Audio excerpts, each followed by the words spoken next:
Le Grand Matin Sud Radio, 7h-9h, Jean-Jacques Bourdin. Éric Revel, bonjour. Bonjour Jean-Jacques, bonjour Éric, à tous. je recevrai Prisca Thévenot tout à l'heure, 8h30. 9h, on parle beaucoup, évidemment, de Mayotte. Vous connaissez cette région de l'océan Indien, parce que vous avez vécu à Madagascar. Oui, absolument. Il y a souvent des cyclones dans le nord de l'île, Diego Suarez, mais c'est vrai qu'on en parle beaucoup moins. Peut-être parce que c'est pas français. Oui. Mais toute cette région-là de l'océan Indien, Réunion, souvent ravagée Comores, par des cyclones. Maurice, oui, il y a souvent des cyclones dans cette période, mais celui-là, il est gigantesque. Bien, Éric, si nous parlions d'un autre cyclone qui pourrait ravager la France, enfin pour l'instant ça va, mais attention, il s'agit des problèmes financiers et budgétaires de la France. Bien sûr. Pourquoi ?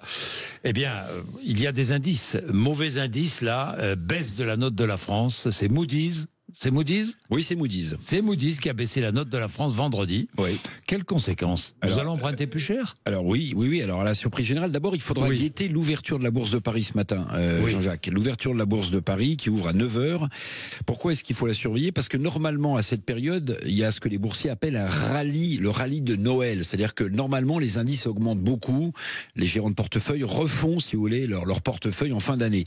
D'autant plus que la bourse de Paris est très en retard. Elle a perdu près de 2% sur l'année, là où la bourse allemande a gagné 22%. Mais vous l'avez dit, avec cette dégradation surprise de la note française par l'agence Moody's, même si notre signature demeure à un bon niveau, cette dégradation risque d'avoir des incidences dans les jours qui viennent sur la bourse de Paris.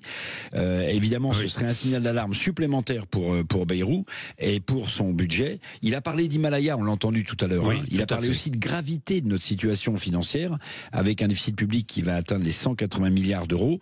Donc il faut guetter aussi ce qui va se passer sur les marchés financiers, notamment la bourse de Paris. Alors les marchés financiers, le taux d'emprunt, j'en parlais. Oui, bien sûr.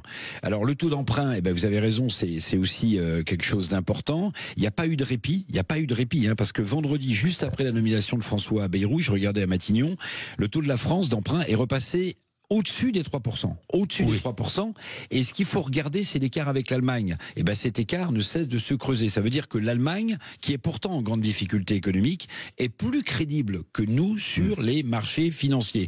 Et quelles conséquences concrètes ça va avoir, Jean-Jacques, si ça se poursuit, cette envolée des taux français? Ça va avoir une conséquence sur les taux du crédit immobilier. Le taux du crédit immobilier auquel on emprunte en France. Pourtant, la Banque Centrale Européenne a baissé c'est tôt. Vous avez raison. C'est peut-être la bonne nouvelle qui risque de rééquilibrer un peu ça, parce que Christine Lagarde, la présidente de la BCE, a de nouveau baissé les taux d'emprunt de la Banque Centrale Européenne. C'est un petit coup de pouce à la situation française. Ça peut redonner une bouffée d'oxygène, mais on le voit, on est sur le fil du rasoir. François Bayrou va devoir donc bâtir avec son futur gouvernement un budget 2025 qui rassure les marchés financiers.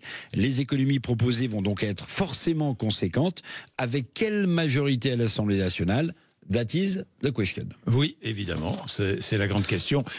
François Bayrou qui commence ses consultations ce matin, puisqu'il reçoit tout à l'heure à 9h Marine Le Pen et Jordan Bardella, ensuite Gabriel Attal, Olivier Faure. Il va recevoir tous les partis politiques, sauf un, LFI, qui a refusé l'invitation, qui estime que, ça vaut pas la peine d'aller à Matignon. Qu'est-ce que vous en pensez d'ailleurs? 0826 300 300, si vous avez votre opinion sur la question.